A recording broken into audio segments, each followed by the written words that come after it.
4월 16일 말씀 묵상입니다. 오늘은 욥기 35장 1절부터 16절 말씀을 함께 묵상하도록 하겠습니다. 엘리후의 세 번째 말입니다. 계속된 친구들의 이야기, 욥과의 대화이죠. 하나님 앞에서 인간이 얼마나 무익한지에 대해서 엘리후는 이야기합니다. 그리고 하나님께서 욥의 기도에 응답하지 않는 이유에 대해서도 이야기합니다. 엘리후는 자신이 굉장히 높은 지식을 가지고 있고 하나님을 잘 알고 있다고 생각하는 것 같습니다. 계속해서 욥에게 도움을 주고자 이야기하지만 실은 자기의 감정이 앞서서 편파적인 이야기들을 하고 있는 것을 볼 수 있습니다. 본문을 살펴보겠습니다. 1절, 2절 말씀입니다. 엘리후가 말을 이어 이르되 그대는 이것을 합당하게 여기느냐? 그대는 그대의 의가 하나님께로부터 왔다는 말이냐? 그대는 그대의 의가 하나님께로부터 왔다는 말이냐? 이 말은 욥이 하나님보다 더 의롭다고 생각하느냐? 이런 말과 같습니다. 욥이 친구들과 말하면서 자신이 하나님보다 의롭다고 말한 적은 없습니다. 단지 자신이 처한 지금 상황, 이 극심한 고통 가운데에 있는 이유를 자신은 알 수 없다. 그만큼 악하지 않다. 그만큼 범죄하지 않았다라고 말한 것 뿐이지요. 그런 것을 생각하면서 엘리후는 욥을 오해하고 있는 것입니다. 이미 그의 생각과 마음은 객관적이지 못하고 편파적이게 되었습니다. 욥의 상황을 객관적으로 바라보고 그에게 어떻게 하면 도움을 줄까라고 말을 하는 것이 아니라 이미 편협한 생각으로 편견을 가지고 욥을 비판하고 비난하고 있습니다. 3절입니다. 그대는 그것이 내게 무슨 소용이 있으며 범죄하지 않는 것이 내게 무슨 유익이 있겠느냐고 묻지만은 앞전에 9장에서 욥이 그동안 자신이 지켜왔던 의가 자기에게 아무런 유익도 되지 못한다라고 말했던 적이 있습니다. 이 말 자체에서 욥이 의를 가볍게 여겼다고 오해할 수 있겠죠. 그러나 그는 그렇게 얘기한 것이 아니었습니다. 의가 가볍다거나 악을 동경한다거나 이런 뜻이 아니라 자신이 지금 처해 있는 상황이 악인과 크게 다르지 않다는 것에 대한 한탄, 의문 이런 것이었습니다. 본인은 선하게 살았고 경건하게 살았지만 악인보다 좋은 결과를 가져오지 못한 것에 대한 안타까운 마음, 자신이 살았던 모습을 봤을 때 악인보다는 좋게 결과가 나와야 함을 확신하고 있었지만 현실에서 그렇지 못한 상황에 처해 있는 욥입니다. 그러나 엘리후는 마치 욥이 악인을 동경하는 사람인 것처럼 그렇게 여기고 있습니다.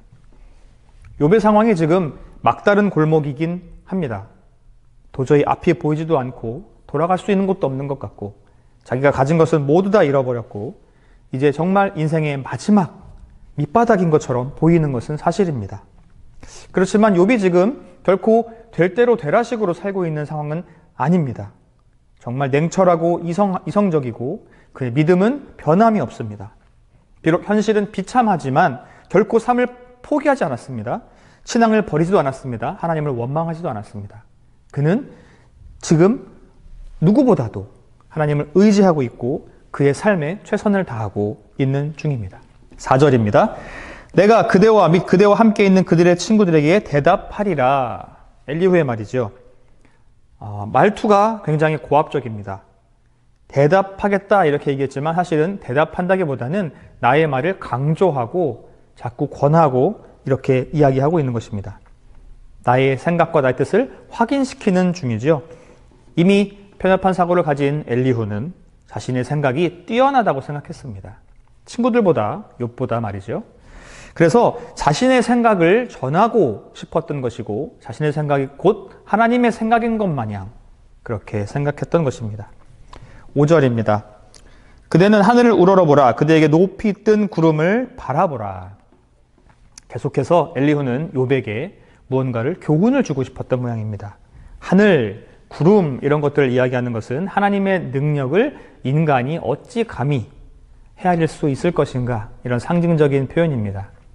사람이 그 자연을 어떻게 할 수 없는 것처럼 하나님이 만드신 그 위대한 자연 앞에 하늘과 구름 앞에 인간이 나약한 것을 강조하고 있는 것입니다. 인간의 작은 의 가지고는 하나님의 능력 앞에서 아무것도 할 수 없다라고 이야기하고 싶었던 것이죠. 아무리 인간이 뛰어나다고 해도 아무리 인간이 의롭다고 해도 하나님보다 뛰어날 수 없고 하나님보다 의로울 수 없던 것입니다. 그리고 그 의로움을 가지고 하나님께 어떤 보상도 요구할 수 없는 존재라는 거죠. 그러므로 하나님의 축복을 받기 위해서 죄짓지 않고 의롭게 살았다는 욥의 말을 지금 엘리후는 비판하고 있는 것입니다. 그가 어떻게 살았던지 그것을 통하여서 하나님께 뭔가를 요구할 수는 없는 것이다. 이런 뜻입니다. 6절, 7절입니다. 그대가 범죄한들 하나님께 무슨 영향이 있겠으며 그대의 악행이 가득한들 하나님께 무슨 상관이 있겠으며 그대가 의로운들 하나님께 무엇을 드리겠으며 그가 그대의 손에서 무엇을 받으시겠느냐. 인간이 죄를 범한다 할지라도 하나님께 전혀 영향이 없습니다. 죄를 지은 자신에게 영향이 있는 것이죠. 엘리후는 욥에게 지금 욥의 자세가 죄를 짓고 있는 자세이다라는 것을 말하고 있습니다. 욥이 지금 그렇게 교만하게 말하고 있는 것을 죄 짓는 모습으로 생각하고 있는 것입니다. 그러니 너의 그 말과 행동과 자세가 하나님께 영향이 있는 것이 아니라 너에게 그 영향이 끼칠 것이다. 이렇게 경고하고 있는 것이죠. 마찬가지로 욥 네가 아무리 선하게 행동을 해도 하나님께 아무런 영향이 있지 않다. 하나님께 그 어떤 유익도 있지 않다. 그러므로 욥이 자신의 선을 아무리 강조하여도 무익한 일이다 라는 것을 엘리후는 말하고 싶었던 것입니다. 8절입니다. 그대의 악은 그대와 같은 사람에게나 있는 것이요 그대의 공의는 어떤 인생에게도 있느니라. 엘리후는 욥의 선을 과소평가하고 있습니다. 그리고 욥의 악을 과장되게 생각하고 있습니다. 이미 욥의 고난을 욥의 죄악 때문이라고 여기고 있는 엘리후는 모든 이유와 상황과 결론이 그렇게 맞춰져 있습니다. 그러니 욥이 아무리 자신의 이야기를 하고 자신의 감정과 상황과 자신의 속마음을 이야기한다 할지라도 이미 엘리후는 욥의 죄악 때문이다 라는 결론을 가지고 이야기하고 있는 것이죠. 9절입니다. 사람은 학대가 많음으로 부르짖으며 군주들의 힘에 눌려 소리치나. 하나님 앞에서 인간은 나약한 존재입니다. 그리고 인간은 무익한 존재입니다. 엘리후는 그렇게 말하고 이제 욥의 부르짖음에 하나님께서 응답하지 않는 이유에 대해서 설명합니다. 마치 하나님이 자신에게 알려준 것처럼 하나님이 기도에 응답하지 않는 이유를 자신이 이야기해주고 있습니다. 사람은 학대가 많음으로 부르짖는다라고 말합니다. 힘들기 때문에 기도한다는 것이겠죠. 학대를 받기 때문에 부르짖음을 한다는 말입니다. 이 세상에는 힘 있는 자들이 많습니다. 그 권력자 앞에서 사람들이 힘들어할 때가 많이 있죠. 탄압을 받고 불평하고 부르짖은 그 사람들이 얼마나 많이 있겠습니까? 그 많은 사람들에 대해서 이제 이야기합니다. 그들이 그렇게 기도하는 이유는 탄압을 받고 괴롭고 힘들기 때문이다. 10절, 11절입니다.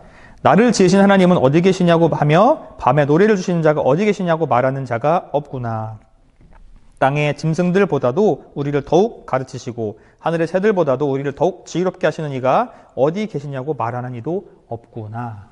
억압받고 학대받는 사람들이 부르짖음을 하나님께서 응답하지 않으시는 이유를 설명하고 있습니다. 그 고통받는 사람들이 하나님께 기도할 때에 왜 하나님께서 기도에 응답을 하지 않으시냐면 본능적인 욕구에 의해서 기도했기 때문이다라고 엘리후가 말하고 있습니다. 하나님을 바르게 아는 그 지식과 믿음을 가지고 올바른 믿음을 가지고 기도해야 하는데 사람들이 본능과 감정에 의해서만 기도하고 있기 때문이다라고 말하는 것이죠. 진실한 믿음으로 기도해야 한다. 그래야 기도 응답이 이루어진다. 라는 엘리후의 말입니다. 결국 엘리후는 욥의 그 간절한 기도에 대해서 감정에 치우친 잘못된 기도를 하고 있기 때문이다라고 판단하고 있는 것입니다. 그렇기 때문에 욥의 기도가 하나님께 응답받지 못하고 있다고 단정짓고 있는 것이죠. 엘리후의 말이 그럴듯하게 들립니다. 뭔가 신앙적인 것 같고 신학적인 것 같고 수준이 있는 것처럼 들립니다. 하나님을 잘 아는 것처럼 들립니다. 그렇지만 그 말이 맞는 말은 아닌 것처럼 보입니다. 하나님께서 기도를 들어주시는 공식이 있다고 들으셨습니까? 감정으로 기도하면 하나님은 들어주시지 않는 분이십니까? 믿음이 좋아야만 하나님이 기도를 들어주실까요? 전혀 아닌 것 같습니다. 기도 응답은 어떠한 원칙이 있는 것이 아닙니다. 공식이 있는 것이 아닙니다. 하나님의 주권이지요. 우리가 기도를 어떻게 하면 응답받느냐? 우리가 기도를 잘하면 응답받고 기도를 잘못하면 응답받지 못하는 그것이 기도가 아닙니다. 하나님의 계획하심과 그 뜻 안에 있는 하나님의 그 기도 응답인 것이지 사람이 어떻게 하느냐에 따라서 달라지는 것은 아니라는 것이죠. 기도는 그런 것입니다. 엘리후가 말한 것처럼 욥의 잘못된 기도 때문에 기도 응답을 못 받는 것이 아니라는 것입니다. 우리의 기도 응답이 응답받지 못하는 이유는 어디 있을까요? 우리가 기도를 잘못했기 때문인가요? 그렇지 않습니다. 아무리 우리가 정성을 다하고 정말 믿음을 가지고 기도해도 우리가 기대하는 그 기도 응답이 없을 수 있습니다. 왜냐하면 하나님의 때와 뜻이 정해져 있기 때문이고 그 주권 가운데 기도 응답이 이루어지기 때문이죠. 엘리후는 너무나 쉽게 기도 응답에 대해서 판단하고 욥에 대해 정죄하고 있습니다. 12절, 13절입니다. 그들이 악인의 교만으로 말미암아 거기에서 부르짖으나 대답하는 자가 없음은 헛된 것은 하나님이 결코 듣지 아니하시며 전능자가 돌아보지 아니하심이라. 엘리후는 고통받는 사람들이 하나님께 부르짖지만 하나님께서 모른 척하는 것처럼 보이는 이유에 대해서 말합니다. 헛된 부르짖음이기 때문이다 라고 말하죠. 하나님의 힘을 빌려서 고통에서 벗어나려고 하기 때문이다. 하나님께서 신앙과 경건, 겸손이 없는 호소를 듣지 않으시기 때문이다. 지금 욥이 그렇게 하고 있다는 말입니다. 욥이 아무리 하나님께 부르짖어도 하나님께서 당연히 그의 믿음이 부족함으로 들어주지 않으시단 말입니다. 14절입니다. 하물며 말하기를 하나님은 배울 수 없고 이래의 판단하심은 그 앞에 있으니 나는 그를 기다릴 뿐이라 말하는 그대일까 보냐. 욥은 자신이 하나님을 볼 수는 없지만 자신의 옳고 그름을 하나님이 판단하신다는 것을 알고 있었습니다. 그만큼 하나님을 신뢰하고 있었고 자신의 삶에 또한 당당했습니다. 그러나 엘리후는 그렇게 당당한 욥의 태도를 보면서 못마땅했던 것이지요. 그를 교만하다고 판단했습니다. 그러니 하나님이 욥의 기도를 들어주지 않고 외면하고 있다고 이야기하고 있는 것이죠. 마지막 15절, 16절입니다. 그러나 지금은 그가 진노하심으로 벌을 주지 아니하셨고 악행을 끝까지 살피지 아니하셨으므로 욥이 헛되이 입을 열어 지식 없는 말을 많이 하는구나. 엘리후는 욥의 행동과 자세가 매우 교만하다고 보았습니다. 그리고 매우 위선적이라고 보았습니다. 하나님께서는 욥의 그러한 점들에 대해 합당한 형벌을 아직은 내리지 않고 계신다라고 생각했습니다. 욥이 이렇게 교만하게 하는 것에 대해서 아직은 거기에 대해서 벌을 받는 것이 아니다. 욥이 여전히 하나님 앞에서 교만한 말들을 하고 있지만 하나님은 아직은 그를 봐주고 계시다. 계속해서 그렇게 욥을 비난하고 욥을 판단하는 엘리후의 그 모습을 그의 말을 통해서 알 수 있습니다.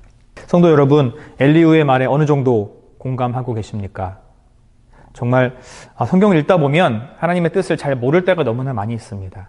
어떨 때는 이것이 맞는 것 같고 어떨 때는 저것이 맞는 것 같고 잘 판단할 수 없는 경우가 많습니다. 하나님께서 일관적이지 않는 것처럼 보이기도 합니다. 그래서 도무지 하나님에 대해 잘 모르겠다, 너무 어렵다, 하나님의 뜻을 알 수 없다 이런 생각이 들기도 하지요. 그러나 하나님은 너무나 많은 모습을 가지고 계시기에 우리가 그 하나님을 다 알 수 없는 것뿐이지 하나님께서 일관적이지 않으시는 분이 아닙니다. 이랬다 저랬다 하는 분이 아니십니다. 단지 얕은 지식을 가진 사람들이 자신이 가지고 있는 그 지식을 통하여서 하나님을 이렇게 판단하고 너무나 하나님을 가두는, 자기의 틀에 가두는 그런 실수를 하는 것을 우리가 볼 수 있는 것이죠.